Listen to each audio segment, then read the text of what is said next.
will teach you social science of class 8 and will begin by the chapter first and video part second. As we already discussed in the lesson first and video part first about the Alexander invasion and establishment of the Mughal powers and the arrival of the European trading companies to India. We have discussed the introduction of the European trading companies that came to India, and in this video lecture we will talk about the Portuguese which came to India and Dutch which also came to India for trading purpose. So let's start. Portuguese in India. Vasco da Gama arrival in 1498 in India opened the door for other European traders.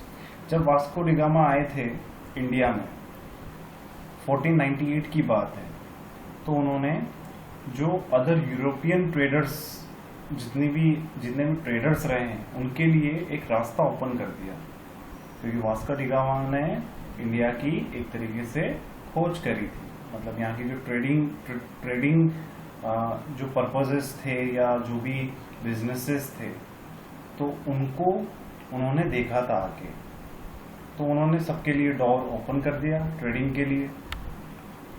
The emperors and kings in India welcome the European traders for various reasons. Portuguese were the first to land in India for trade. Portuguese जो थे वो first थे जो कि India के साथ उन्होंने trade करा था। और इंडियन किंग्स जो थे उस जमाने में, जो 14th सेंचुरी की बात है, तो यूरोपियन ट्रेडर्स को उन्होंने वेलकम करा था, ताकि बहुत सारे ऐसे रीजंस हैं और एक ट्रेड एंड कॉमर्स बढ़ाने के लिए उन्होंने हाँ करी थी। A new era of trade and business develop between two countries after Vasco D gamma arrival in India. Pedro Alvares Cabral with fleet of 13 ship reach India in 1500।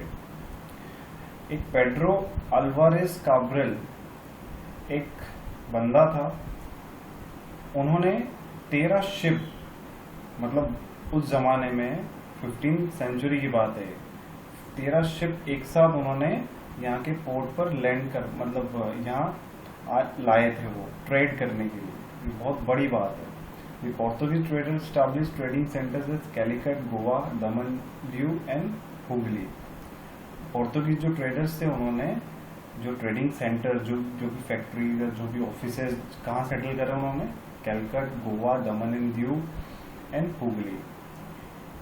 ये majorly उन्होंने गुजरात में ही करा था, क्योंकि गुजरात एक समुद्र से जुड़ा हुआ राज्य है अभी, तो उन्होंने वहाँ जैसे दमन एंड दीव हो गया, और गुजरात से नीचे आए अपन तो गोवा हो गया। तो ये जो पोर्ट्स रहे हैं वो पहले के ज़माने से ही, और आज भी यहाँ बहुत बड़े बड़े पोर्ट हैं। To establish supremacy on the trade of spices and black pepper, they first build a fort at Cochin in 1503। 1503 की बात है जब उन्होंने पहली बार फोर्ट बनाया, वहाँ एक किला बनाया उन्होंने, और वहाँ ट्रेड करने के लिए उन्होंने दो चीज़ें चालू करी। एक तो स्पेसीज की ट्रेडिंग चालू करी, एक ब्लैक पेपर की उन्होंने ट्रेडिंग चालू करी। Francisco da Almeida was appointed the first Portuguese viceroy by Portugal in India in 1505। Francisco da Almeida उनको अपॉइंट करा गया फर्स्ट वाइसरॉय के नाम से। जो पोर्तुगल इन इंडिया, मतलब 1505 की बात है, जो फर्स्ट वो वाइसरॉय थे उस समय, और उसी के तहत उन्होंने पोर्तुगीज ने ट्रेडिंग चालू करी, और ट्रेडिंग चालू करके और फिर बाद में पोर्तुगीज ने धीरे धीरे ट्रेडिंग करते उन्होंने रूलिंग भी चालू कर दी इंडिया में आकर। बहुत सारे ऐसे कोस्टल एरियाज में उन्होंने रूलिंग राज्य करना चालू कर दिया। तो ऐसे पोर्तुगीज ने इंडिया के साथ ट्रेड करना स्टार्ट किया था, और ऐसे उन्होंने रूल करा। फिर हम बात करेंगे Dutch in India. The Dutch were the resident of Holland.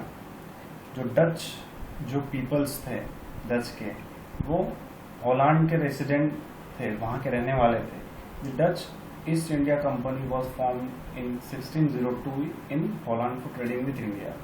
Portuguese के बाद में डच आए थे इंडिया के साथ ट्रेड करने के लिए, और ये 1600 की बात है, और पोर्तुगीज कब आए थे? 1500 की बात है। In order to establish control over trade in India, conflicts arose between the Dutch and the Portuguese, in which the Portuguese were defeated। Dutch के आने के बाद 16th सेंचुरी की जब बात है, डच जब आए तो उन्होंने पोर्तुगीज को डिफीट करा, उनको हराया, और ट्रेडिंग में पोर्तुगीज से आगे निकलकर भारत से उन्होंने समझौता करा। और इसी तरह उन्होंने ट्रेडिंग हाउसेस बना दिए गुजरात, बंगाल, बिहार एंड उड़ीसा में, और फैक्ट्रीज भी डाल दी मछलीपट्टनम में। फिर Dutch traders chiefly in species indigo, rock, इनमें ट्रेड करते थे, lead, rice, opium. The main Dutch factory was at Pulicat where they minted gold coin, pagoda. मतलब उन्होंने जो फर्स्ट फैक्ट्री जो उन्होंने डाली थी जो पलीकट में, जो सबसे ज्यादा जो मेन जो उनकी फैक्ट्री थी डच वालों की, उन्होंने वहाँ कॉइन्स का बिजनेस चालू कर दिया। उन्होंने कॉइन बनाना चालू कर दिए, गोल्ड कॉइन्स, पगोड़ा के नाम से वो गोल्ड कॉइन जाने जाते थे। Dutch introduce gold coins as currency in India known as pagoda. Pagoda एक करेंसी उन्होंने एक इंट्रोड्यूस करी थी, और गोल्ड कॉइन्स इसको बोलते हैं पगोड़ा, करेंसी के नाम से जाना जाता था। The entry of British East India Company prove to be a fatal blow to the Dutch company in India. अब डच के बाद ईस्ट इंडिया कंपनी आई, ब्रिटिश वाली, उन्होंने डच को हराया। फिर बाद में ब्रिटिशर्स एकमात्र ऐसे थे जो बहुत सालों तक इंडिया पर उन्होंने राज किया। पोर्तुगीज आए, फिर चले गए, डच आए, फिर चले गए, और फिर ब्रिटिशर्स आए।